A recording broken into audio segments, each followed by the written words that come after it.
Our next story is about Ukraine. It is reportedly facing a new menace from Russia. A menace in the form of small, lethal drones that have been adapted to carry explosives. Ukraine says Russia is employing a new strategy in the war. And civilians in frontline cities are the first to be affected by this new drone threat. Our next report telling you all about it.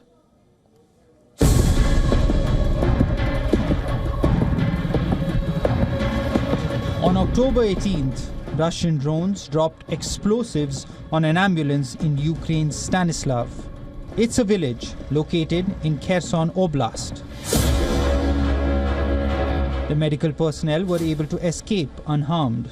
A day before that, Russian drones hit ammunition depot and energy infrastructure in eastern Ukraine. And a week before that, Russian forces attacked energy infrastructure in the southern region of Mykolaiv in an overnight assault.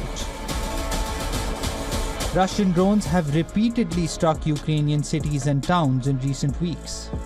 They're not just targeting Ukraine's crucial infrastructure, they're also attacking civilians in Ukraine. The drone strikes have increased casualties and injuries among Ukrainian civilians. As per Ukrainian officials, Russia is implementing a completely new strategy in the war. 2 years into the Russia-Ukraine war, civilians living in the frontline cities are grappling with a new threat. The threat from small, lethal Russian drones. Drones that have been adapted to carry explosives. No location has experienced as severe an impact from the Russian drone threat as Kherson in Ukraine.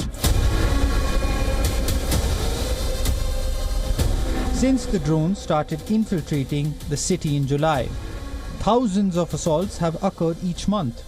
Numerous civilians have lost their lives and hundreds more have been injured. These drones are modified Mavic drones, manufactured in China for capturing photos and videos. They operate on radio frequencies that Ukraine's anti-drone systems cannot intercept. Why is that? Because they are too small, too numerous, and fly at too low an altitude.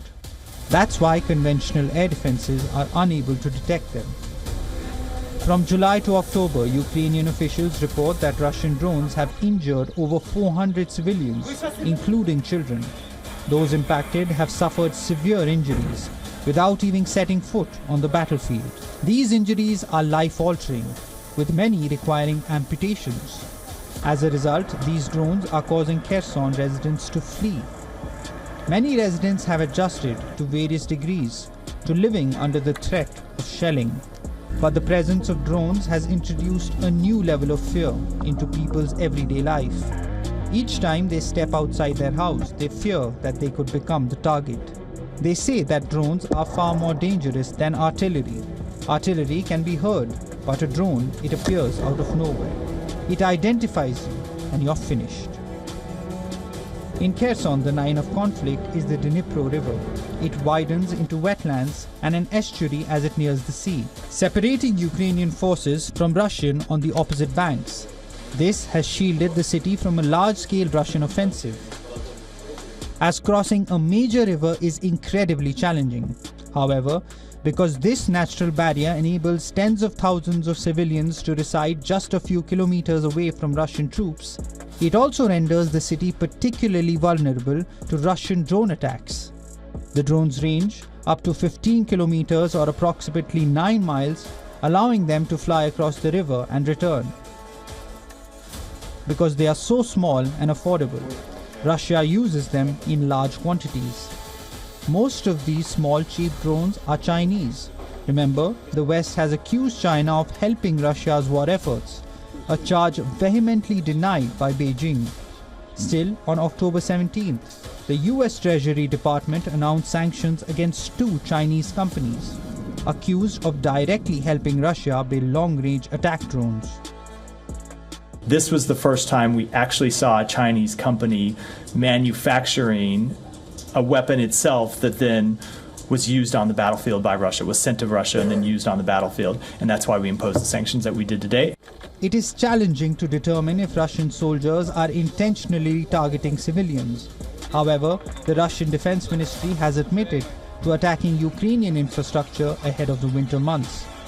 It appears that bad actors are using drone warfare precisely to carry out deliberate attacks on innocent people. With the war showing no signs of abating anytime soon, how long will it be before hunting drones turn Ukraine into a human safari? To stay up to speed with the latest news, download the WION app and subscribe to our YouTube channel.